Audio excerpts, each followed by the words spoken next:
Kid Goku was a force of nature, relentless, battle-hungry, and shockingly lethal for someone so small. He wasn't just a cheerful martial artist, he left behind a surprising number of permanent takedowns in the original Dragon Ball run. You definitely did not want to stand in his way when he was fired up. But that got me thinking, was Kid Goku actually more ruthless than Kid Vegeta? We all know Vegeta grew up under the brutal rule of Frieza, raised to conquer planets without hesitation. But how does his childhood brutality compare to Goku's raw, instinct-driven power? Today we're diving deep into the lore to answer this question, and I'll be drawing both Kid Goku and Kid Vegeta while breaking down their personalities, backgrounds, and their most ruthless moments. We'll explore what made them the warriors they were destined to become. From Goku's explosive battle against Mercenary Tao to Vegeta's early planet-wiping missions, we'll explore the defining moments that set them on their paths. Was Goku's recklessness more dangerous than Vegeta's calculated cruelty? And who in their youth was truly the most ruthless Saiyan? Stick around as we break it all down, and by the end, you can decide who has the edge. Kid Goku was far more ruthless in his youth than most fans realize, leaving behind a shocking number of mortally wounded foes in the original Dragon Ball run. Unlike his older self, who often spares enemies or seeks fair fights, young Goku fought with raw instinct, taking down opponents without hesitation. Here are most of his notable takedowns from this era of Goku's life.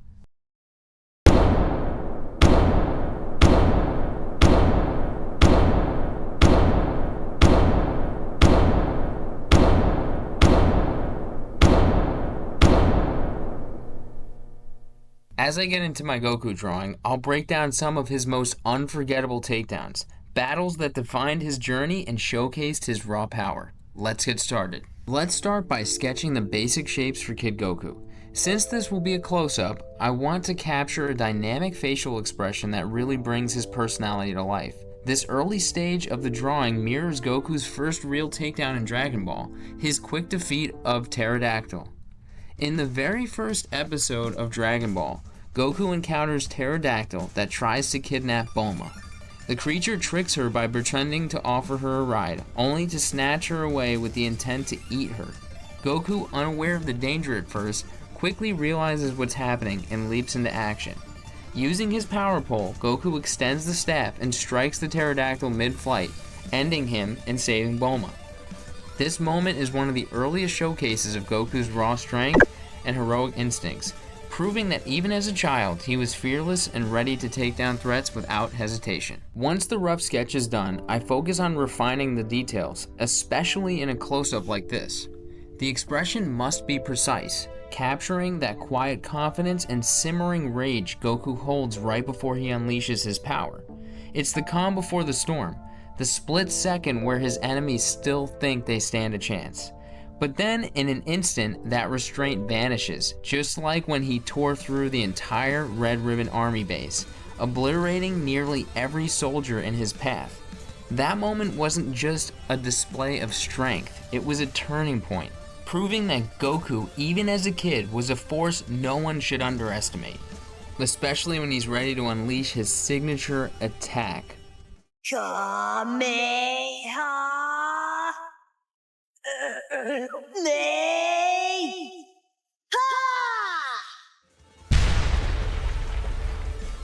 In art, just like in life, things don't always go as planned. Every step requires constant evaluation and adjustment to get the result I want.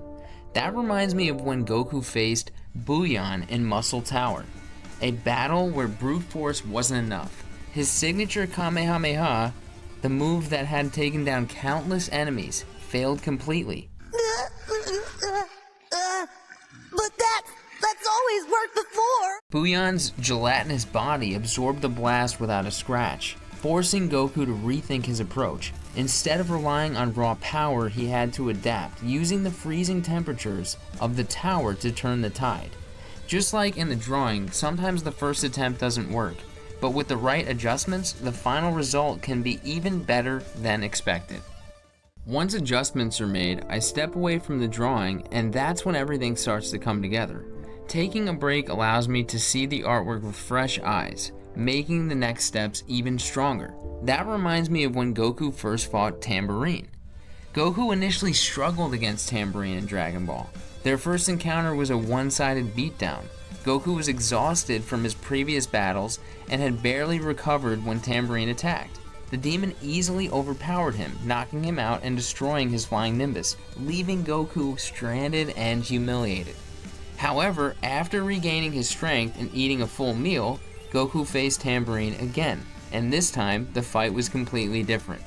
Fueled by rage over Krillin's death, Goku overwhelmed Tambourine with sheer speed and power, landing devastating blows before finishing him off with a powerful Kamehameha mid-air.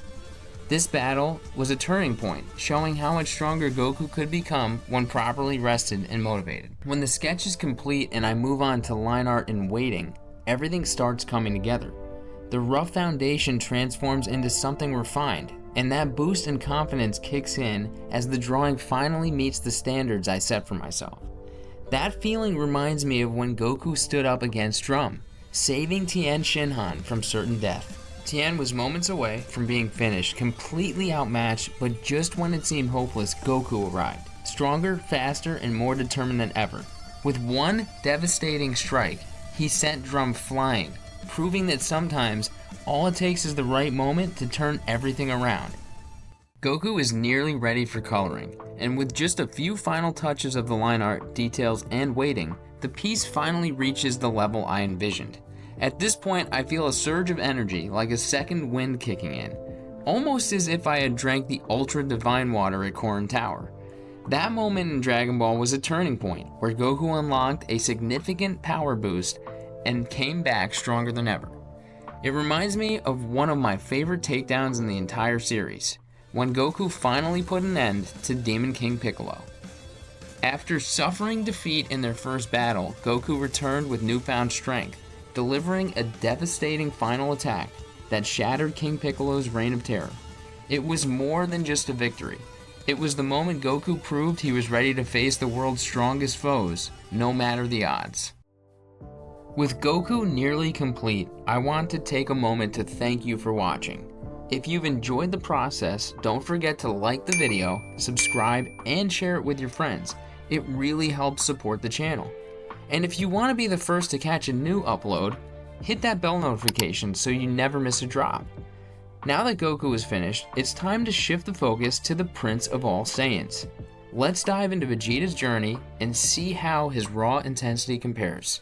When it comes to Vegeta, there's no debate. His adult years were defined by ruthless conquest, wiping out entire civilizations under Frieza's rule without hesitation. He was conquering planets, even blowing them up completely. He was a warrior conditioned for destruction, a product of brutal Saiyan upbringing. But analyzing his childhood is far more complicated than Goku's.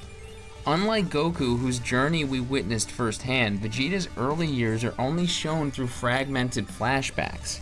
We don't get a full picture, just glimpses of his intense training, his early interactions with Frieza, and the sheer pressure he faced as the Prince of all Saiyans.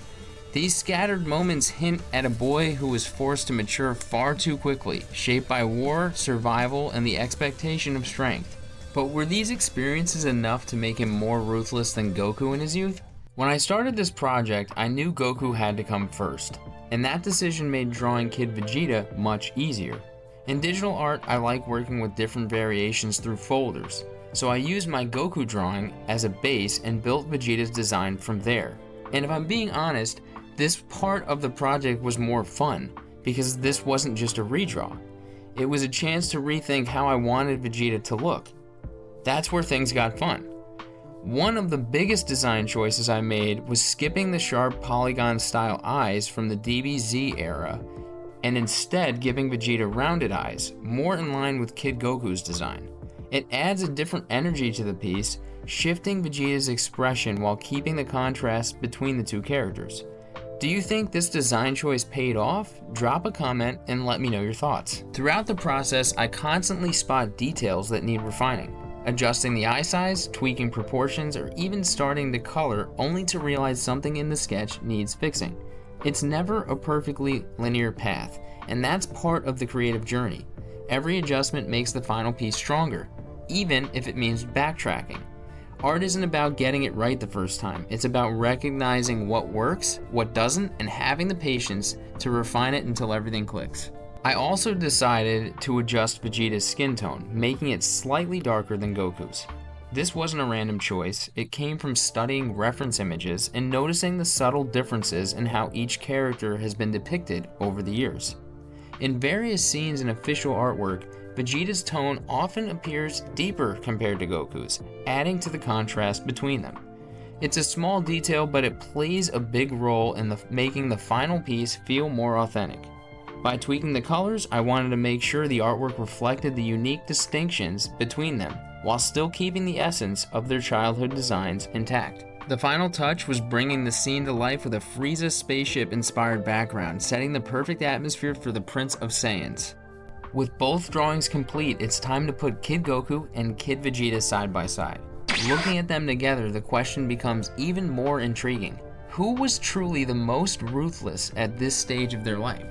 Goku, driven by instinct and battle-hardened through sheer experience? Or Vegeta, molded by war and conditioned for destruction under Frieza's rule? Their childhood shaped them in completely different ways, but which one was the more relentless warrior? Drop a comment and let's break it down. Also, check out this layout variation I put together. Let me know what you think.